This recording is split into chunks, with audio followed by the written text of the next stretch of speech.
Hey, what's up, guys? Today I'm gonna show you another application for the template matching algorithm. If you see my previous video, I was using the template matching um, algorithm to find the location of a puzzle piece.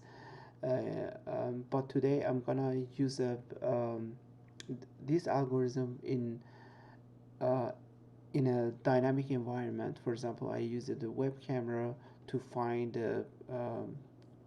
my template, and here, as you see, I have a piece of the image here, which is the piece of the lottery ticket, and I'm going to use the web camera to find the location of this piece in my lottery ticket.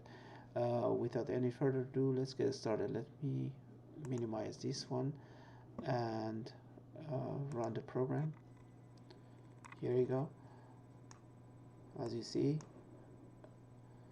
you can find I can move around, and the piece was actually, my camera focus is not very good, but still you can find it easily.